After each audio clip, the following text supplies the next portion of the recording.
Police পার গরু 2000 টাকা করে তোলে। রাত্রে চলুন আমার সঙ্গে, সারা রাত ধরে হাজার হাজার গরু নিয়ে যাচ্ছে হাঁটিয়ে হাঁটিয়ে। আর রিজ আফতাবের কথা তো, মমতার একটা চাকর 31শে ডিসেম্বর রিটায়ার করবে, ওই সিও অফিসে আমরা গিয়ে গঙ্গা জল আর গোবর জল দিয়ে পরিষ্কার করে আসবো।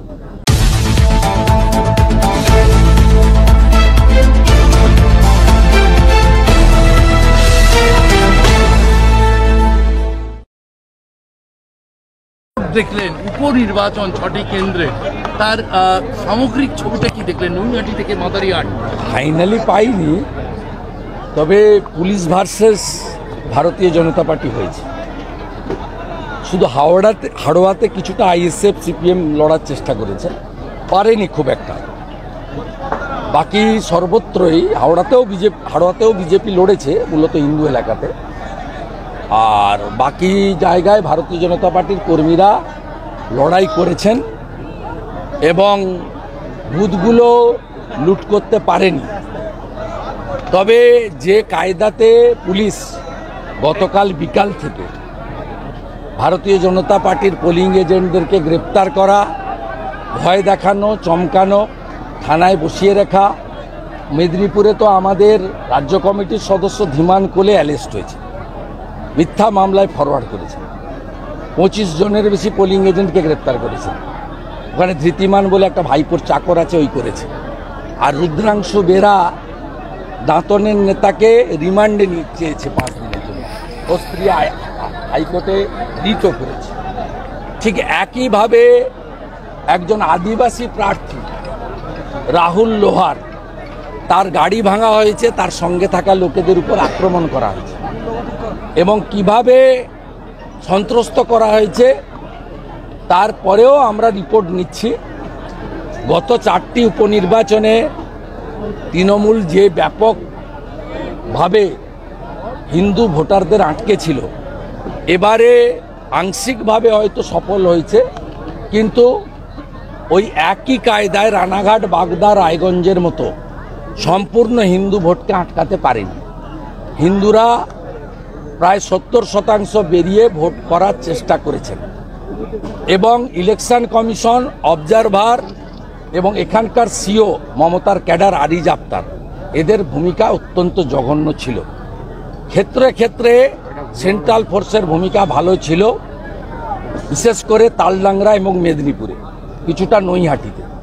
কিন্তু সেন্ট্রাল ফোর্সের ভূমিকা আমরা দেখতে পাইনি সিতাইতে, হাড়োয়াতে, মাদারিহাটে।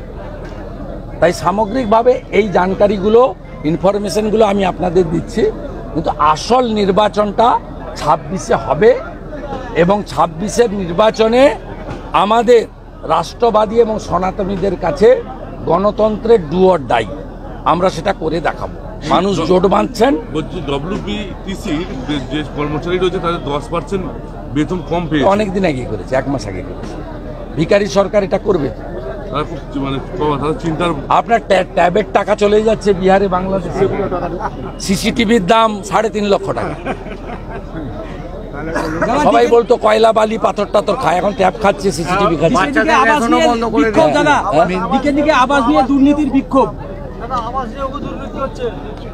মোদিজি 45,000 কোটি টাকা দিয়েছেন, 40 লক্ষ আবাস তৈরি হয়েছে বলে রিপোর্ট করে দিয়েছে, কেউ বাড়ি পায়নি।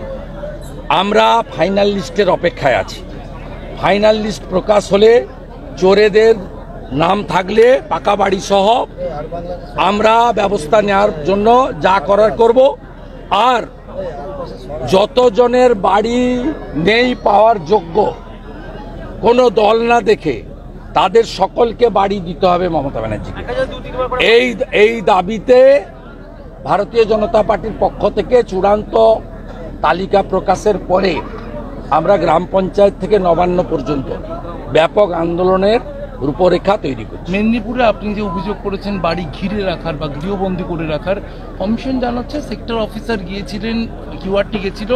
কখন গেছিল? আপনাদের রিপোর্টার অমিতাভ রথ, এবিপি আনন্দের, ওর বাড়ি থেকে দেখিয়ে দিয়েছে এবং সে কারণে ধৃতিমান অমিতাভ রথকে ধমকেছে ফোন করে। আমি বলছি, আপনার রিপোর্টার বলবে না। আমি আপনার চ্যানেলকে বলছি, অমিতাভ রথের একটা ফোন ইন নিন, যে বিরোধী দলনেতা বলছেন এসপি পশ্চিম মেদিনীপুর ধৃতিমান আপনাকে ধমকেছে। আপনার এবিপি আনন্দের ভিডিওটা আপনাকে পাঠিয়ে দিচ্ছি। আর আমি যখন ভিডিও পোস্ট করি, বাড়ি ঘেরা ছিল রাজ্য পুলিশে। কমপ্লেন হওয়ার পরে ওই সেক্টর টিওয়ারটি, ওটা আরিজ আফতাবের কথা, তো মমতার একটা চাকর 31শে ডিসেম্বর রিটায়ার করবে, ওই সিও অফিসে আমরা গিয়ে গঙ্গা জল আর গোবর জল দিয়ে পরিষ্কার করে আসবো, তারপরে মমতাকে একটা পোস্ট দেবে। ওই জন্য এসব ঘটনায় অভিযুক্ত বলল গোপ পাকাতে পাকাতে তৃণমূল করি। সিতাইতে ওই জগদীশ বাসনিয়ার যে বাড়ির লোক যে দাঁড়িয়েছে, তারও তো সব ভুলভাল। যাই হোক, তিনি সেন্ট্রাল ফোর্সকে ডিকটেট করছেন। আমি সেন্ট্রাল ফোর্সের যারা বিএসএফ, সিআরপিএফ, সিআইএসএফ ছিল, তাদেরকে আমি এক স্যান্ডেলে দিয়েছি যে আপনারা কেন এর বিরুদ্ধে অ্যাকশন নেবেন না। মনোজ টিগ্গাকে ঘুরতে দেওয়া হয়নি, বিজেপি এমএলএদেরকে মাদারিহাটে ঢুকতে দেওয়া হয়নি, দীপক বর্মন, নিখিল রঞ্জন দে, বিশাল লামা, মনোজ ওরাও, কৌশিক রায়দের। অথচ জগদীশ বাসনিয়া তিনি কনভয় নিয়ে, গুন্ডা নিয়ে সিতাইর সব বুথে বুথে ঘুরে বেরিয়েছেন। লোক সব দেখেছে, এখন কোনোটা মিথ্যা নয়। সিতাইতে কর্মাধ্যক্ষ তিনি সব হান্নান মোল্লা এদিকে আর ওদিকে লক্ষণ শেখ যা বলতো তাই করতো। তাদেরও মাতব্বরি দেখেছি, সেই মাতব্বরিগুলো এখন নেই, শেষ হয়ে গেছে। যারা এগুলো করবে না তাদের অবস্থা একই রকম হবে। গতকাল যে আমি আপনাকে বলছি, পৃথিবীটা গোল, যা হিসাব এই জন্মে হয়ে যাবে, পরের জন্মে কিছু হবে না।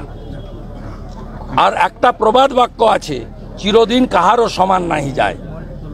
আজকে যারা বলছেন তাদের হিসাব ঠিক সময় জনগণই করে দেবে, জনগণই করে দেবে। গতকাল একজন শিশু মারা গেল পথ দুর্ঘটনায়।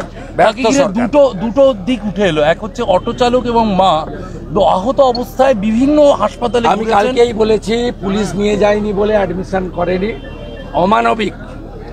দ্বিতীয় আমি বলেছি, পিসি ভাইপো গেলে ইস্টার্ন বাইপাস থেকে এয়ারপোর্ট কি অবস্থা থাকে দেখে আসবেন। আগামীকাল মাননীয় পিসি যখন উত্তরবঙ্গ থেকে নামবেন দমদমে, আপনি আপনার 4টে ক্যামেরা নিয়ে লেক টাউন, বাগুইহাটি, চিংড়িঘাটায় থাকবেন, দেখবেন কি ট্রাফিক থাকে। এই রাজ্যের পুরো ব্যবস্থাপনাটা, পুলিশের কাজটা হচ্ছে পিসি ভাইপোর সেবা করা। এখানে যেমন পুলকের ঘরে বাজার করে এখানকার এসে, আর যত গরু হাঁটিয়ে হাঁটিয়ে আনা হয় ঝাড়খণ্ড থেকে, সব গরুকে উলবেড়িয়ার ঘাট আর এখানে গাদিয়াড়ার ঘাটে এখান থেকে নৌকায় তুলে ওই ভাইপোর ডায়মন্ড হারবার দিয়ে গোসাবা হয়ে বাংলাদেশে বিক্রি করে। আর পুলিশ পার গরু 2000 টাকা করে তোলে। রাত্রে চলুন আমার সঙ্গে, সারা রাত ধরে হাজার হাজার গরু নিয়ে যাচ্ছে হাঁটিয়ে হাঁটিয়ে। এগুলো সব বন্ধ হবে। যোগী আদিত্যনাথজি ইউপিতে বন্ধ করেছে, হেমন্ত বিশ্ব শর্মা আসামে বন্ধ করেছে, 26 সালে আমরা বাংলাতে বন্ধ করব।